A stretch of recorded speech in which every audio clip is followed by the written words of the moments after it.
Rahul Gandhi's track record as a parliament, that's abysmal.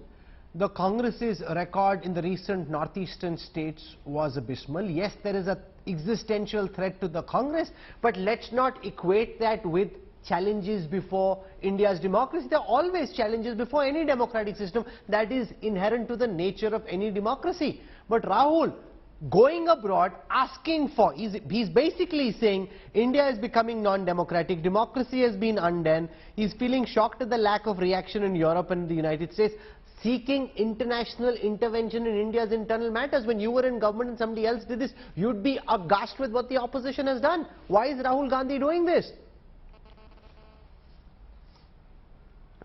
No, so before I answer your question, I first want to put on record how weird it is for me to hear from someone who was flagged off by social media platforms for spreading fake news.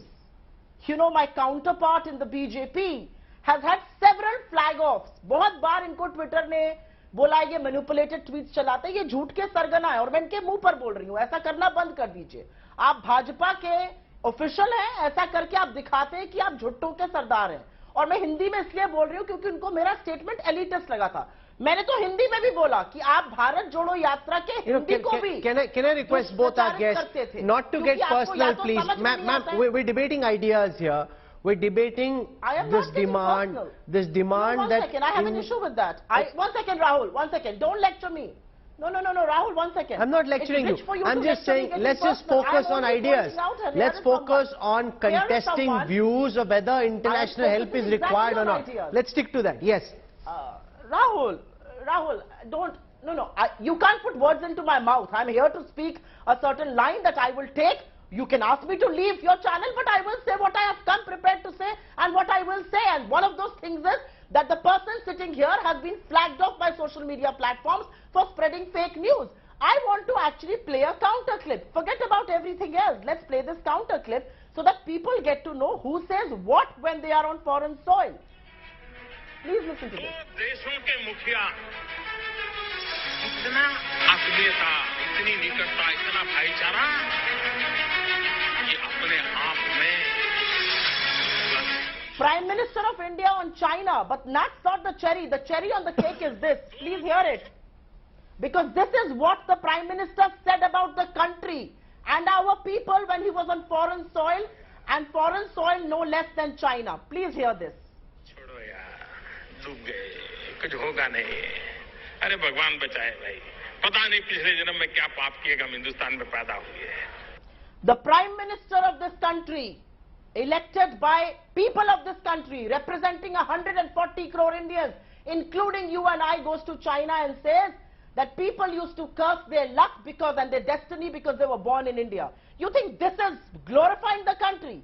And actually saying that America and China are pulling the world in two different directions, and Indian democracy is a public good, and we are what the world wants, espousing Mahatma and talking about the values of our constitution in foreign land, telling the British press, telling the British people. You think that's wrong? I am appalled. I am absolutely appalled by the level to which the BJP can stoop to demean and defame Rahul Gandhi. But guess what? Every time you do that, I'm convinced about one thing. Rahul, 1 second. I'm absolutely convinced about one thing. The lower they stoop, the more Rahul Gandhi rattles the living daylights. The essence of your counter is, even when BJP leaders have been abroad, when they were in opposition, they have lambasted the dysfunctional Indian system, and they have and that they've said all kinds of things about what was wrong with the Indian system. This is what you expect from a leader of the opposition. He's not going to go to the British Parliament or to Europe and to tell them how great India is. He's in the opposition. He will very naturally find fault. Just deal with it, live with it. Prime Minister, which is even worse. Okay, you've cited instances of other leaders doing this in the past as well. Let Mr. Malviya respond. Rahul, I'm not going to scream and shout and level allegations at the conduct of the Congress spokesperson, because she's a foul-mouthed, uncouth woman and everybody knows about it, but I can't stoop down to her level. So I'll stick to substantive issue. And the substantive issue here is Rahul Gandhi and his incoherent speech.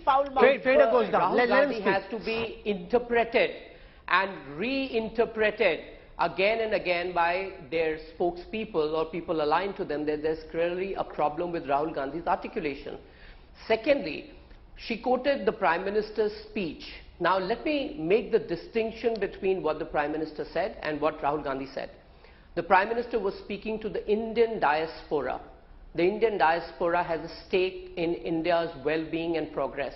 He was speaking about the despondent times of UPA when there were scams worth crores of rupees and there was no one who was held account to. Therefore, for him to speak about the situation of governance back home is not the same as Rahul Gandhi going to the British Parliament and pleading to the members there to save India's democracy because it is not delivering in favor of the Congress party or Rahul Gandhi. It is not the same as seeking intervention of Europe and America.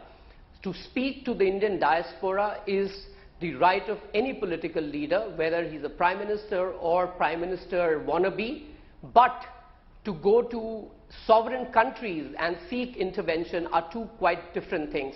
And let's be very clear, Rahul Gandhi here is in violation of the oath that he has taken as Member of Parliament, which says specifically that he would uphold the sovereignty and integrity of the country. He has compromised that by his utterances, which are really not thought through.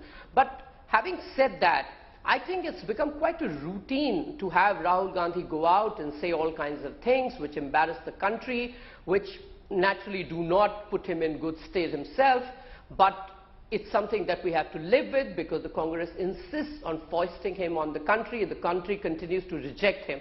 Now, the rejection that he has been handed out not once but twice and several times in several electoral contests, he must learn to accept that people have rejected him. Rahul Gandhi is Congress's problem, not the country's problem. So he can make his argument, he can speak for his ideas, but he cannot seek foreign intervention. That's an important counter from Amit Malviya.